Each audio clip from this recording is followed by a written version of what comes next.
Good morning, ladies and gentlemen. It is another day. Today is, I think, March 21st. I think so. Let me see. It is March 21st. We're on the way. It's actually a good-ass Friday. It is 52 degrees outside. It feels amazing. And I'm in a great fucking mood. I'm on the way to the shop. Today we have pretty much a Volkswagen. I think it's a GTI. For a bag suspension install. Since I'm already opening up the channel, why not cover that as well? Because see, one thing I've been thinking is I always have content, because I'm always doing something different on a different vehicle.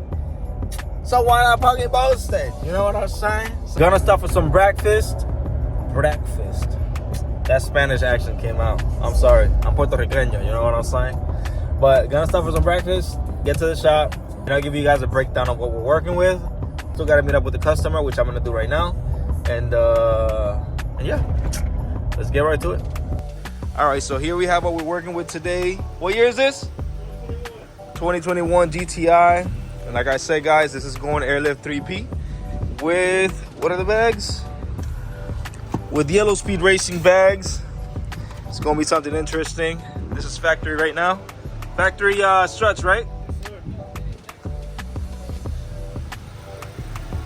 So this thing is gonna hit the floor, man. All right, here we go. I got my boy Alan. He normally does the driving for me, flying up the cars on the lift. Espérate, la atención. Okay. Perfeccione. All right, para arriba nos fuimos. Up in the air we go. In English for the. I forgot I was supposed to be speaking English. Bilingual, bro. Yeah. We officially have everything laid out on the table. These YSR's Yellow Speed Racing. These look good, man. Also got the harness right here, which is, this is gonna be a single compressor setup, so it's gonna have only one harness. If you have two compressors, then you most likely will have, not most likely, you will have two harnesses. He brought some quarter-inch line. I'm most likely gonna be needing way more than this, so thankfully I do have my box right there full of it. So we got that. We got remotes, extra fittings, anything that's supposed to be for the suspension, new end links for the front, the water trap, and pretty much this is a used kit, so it's gonna have a lot of this stuff already done. But if you have a brand new kit, you will have to put all these fittings, cap out whatever you're not using, find a spot for the water trap, and so on and so forth. But this is pretty much everything that you need to put air suspension on this GTI.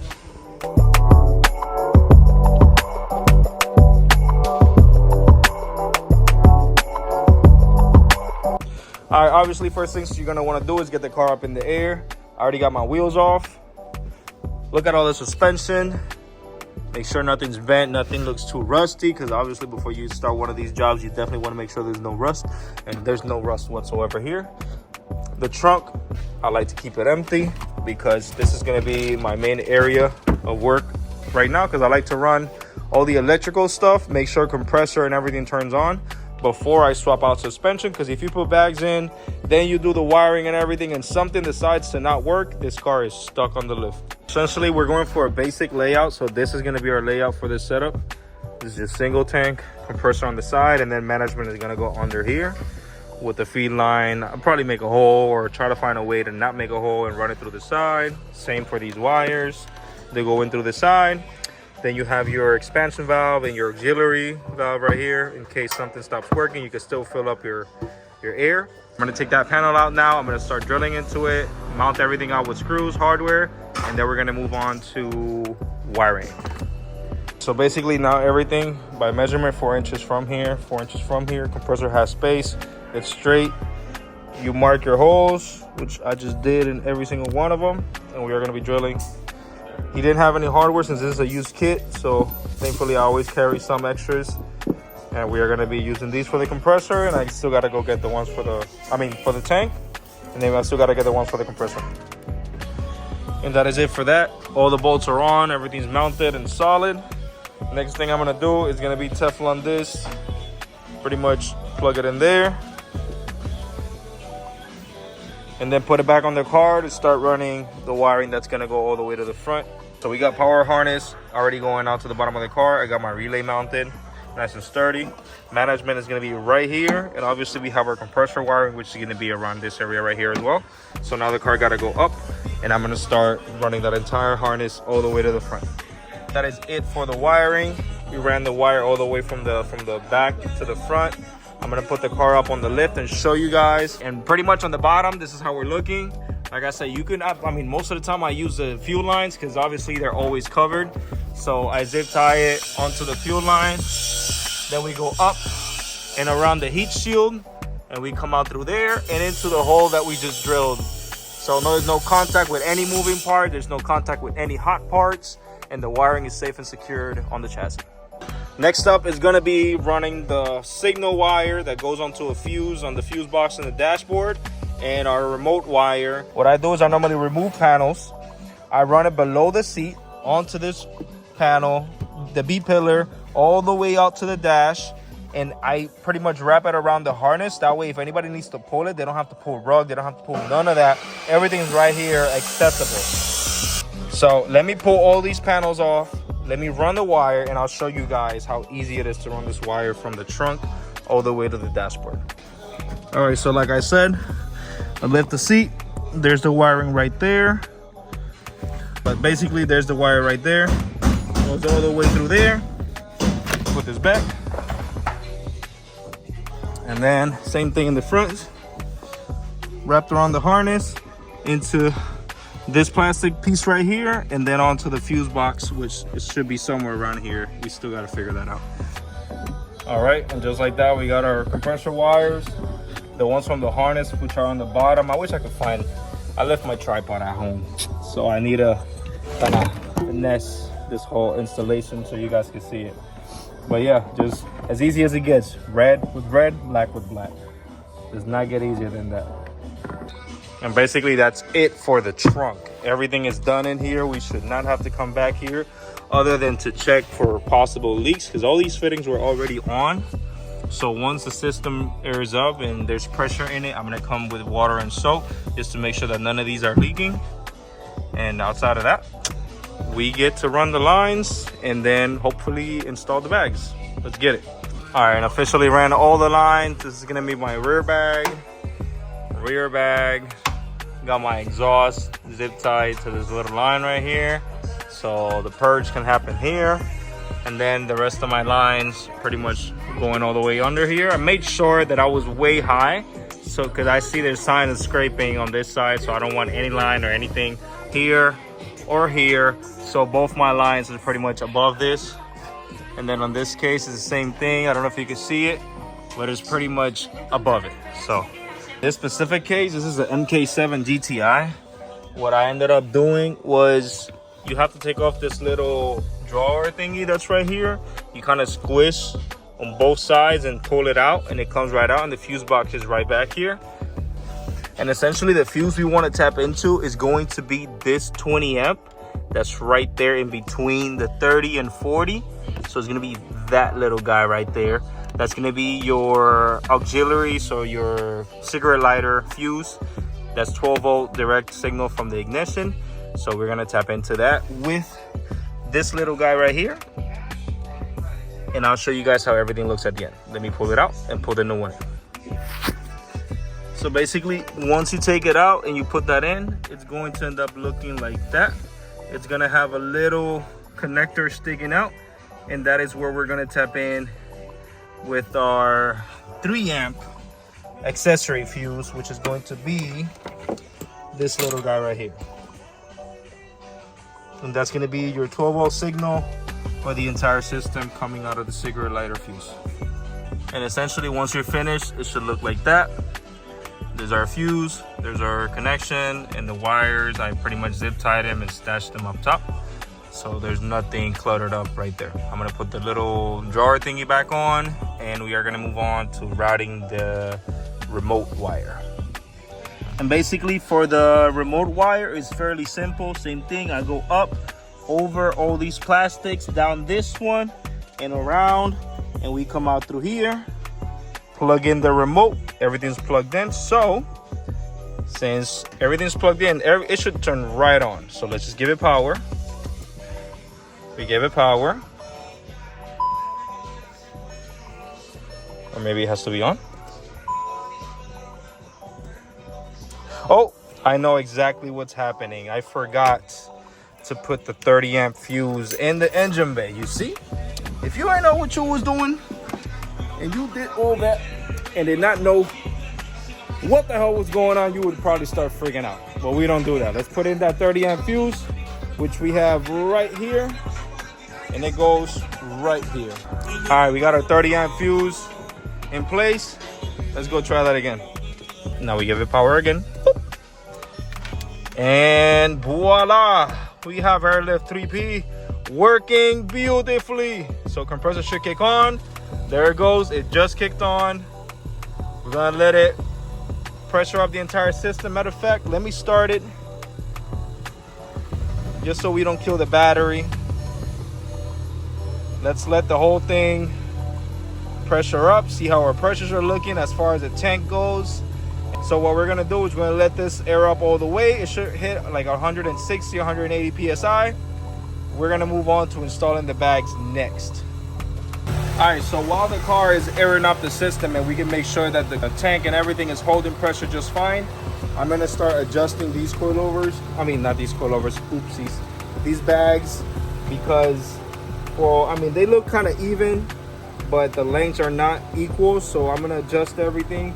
I normally like to do, when it comes to bags, 1 inch to 1.5 inch of adjustment left in case I want to go higher or lower. So that's what we're gonna do. We're gonna do pretty much 1 inch in the front and 1.5 in the rear struts, and we're gonna start there, see how low it goes, how high it gets, and make adjustments as we go. So let's get it. And look, it already reached pretty much 170 PSI, which is what the management is set to. And it started going down slowly. I checked all the fittings up here and everything's fine, but here's our leak right here. That's why when it's used setups like this, I don't like to touch any of the stuff that's on it, because sometimes they don't leak at all, sometimes they do leak, and it's easy to find the leak when it's there. So we're gonna take this out, replace it, fill it with Teflon, put it back on, and that should completely stop our leak and we should be good. All struts are also to spec, 1 inch all across. I figured 1.5 would be too much, so I went with 1 inch. And the dampening settings, I'm setting to a 16 out of 32, which should be right in the middle, not too soft, not too stiff. So we're doing that all across. If he wants to change it, he can definitely change it on his own, but I like to put them pretty much midway, so that way they have adjustment up and down. The suspension is ready to go. I already made all my adjustments. And surprisingly, they came with fittings already installed, so I'm not even going to tamper with that. Now, the next part is the fun part, which is removing the factory struts. I hate these. I dislike these so much, and not Volkswagen specifically, but just this new design of suspension from new cars that I like to call like the slip style, where the strut kind of slips into the spindle, and you have to like take the bolt out and stretch it so you can get it out, but normally you don't have enough room, so you have to take the axle nut out. You have to undo the control arm in the bottom to be able to completely slide this off and take the strut out. So we're gonna get to that in right now. So this one was a bit of a hassle because it looks like they had Loctite on the axle nut, but we got it off. So basically you got to remove axle, undo the control arm on the bottom. I like to leave one of them in just in case it does fall. And basically I use a hammer and some wood to smack it here to not cause any damage. I guess somebody already did suspension on this because they smacked it straight with the hammer, but I like to use the wood so no marks are left on the spindle. But this strut is pretty much loose and ready to go. Now I'm gonna go do the same on the other side, get them both off, and we can install the new ones. Factory struts are off the car finally. One thing that definitely makes this job a lot easier, if you don't have one, I'm sure you get one. This is called like a splitter, I want to say, even though this is kind of a custom one that we did in the shop. But you stick it in there and then you twist it with a little ratchet, and you essentially open up to release all the tension, and you're able to slide it out. Obviously with the help of some WD-40. Now I'm gonna want to clean all this stuff up so that way the new one can slide on nicely, lubricate it a little bit, and we're ready to put this all back into the car. That is it for the front suspension. Completely on. End links and everything. So basically for the rear, you're gonna have your 2 bolts up top, which are 16 millimeters. And then you have one here and one here that was gonna be for your control arm. In this case, he didn't have the sway bar end links connected, so I didn't have to do anything here. But if you're having a stock car, then you'll most likely have, I think it's like a 13 millimeter here. And this is pretty much driver's side. You undo the liner from the hardware here in this section, and then you can just fold it and put it in front of the rotor, and you have all the space you need to work on here. Now, when it comes to the passenger side, it's a little bit different because you have this box here that, if I'm not mistaken, is something for gas, but it's a 13 millimeter. You just undo this bolt, and this thing just falls down and hangs down, and then you're able to get to that 16 right there. And that is it for the rear bags. They're fully installed and lines are in. Boom, bum, boom, bada, bim, bum, boom. The liners are back in place. Everything's back in place. So now we're going to put the wheels on the car. And we are going to calibrate the system. Make sure that there is no contact anything when turning and airing up and airing down. That is it for the inspection, making sure that there's no contact between anything. The back end has definitely air in it, and the front has 0 air in it, and this thing is slammed, boy. Thank God I put that wood, because if not, I wouldn't have been able to get the lift off of it. So next up is going to be getting the lift arms away from the chassis, and then we're going to set it into calibration mode so it starts calibrating. And after that, we're pretty much done with this. I just have to change, well, not change, I have to take this fitting out and put some Teflon on it and put it back in to stop that leak. But outside of that, there she goes. Let's calibrate it real quick. All right, so when it comes to calibrating these, you basically, if it's a brand new system, it'll do it automatically, like it'll guide you through the settings. But if it's a used system like this one, then you'd want to press the airlift button and the lower button from it simultaneously. It's gonna open up the menu, and then you just go to calibration right there, and then it says that it's calibrated, but we are still going to go away and do the calibration. So front wheel straight, yes, yes. 1 compressor, no stance guard, and no height sensors. Now we just let it go.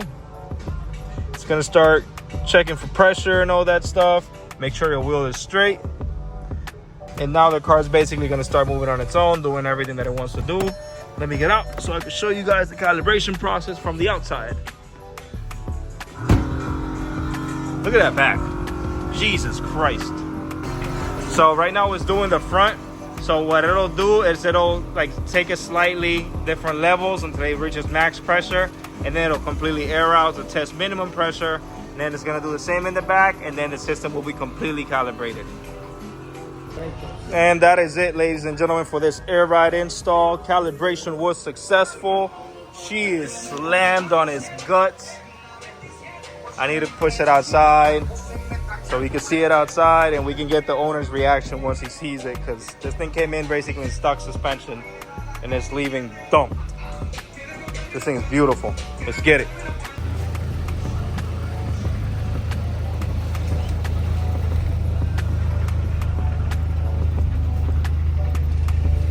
It looked like we didn't do anything to it.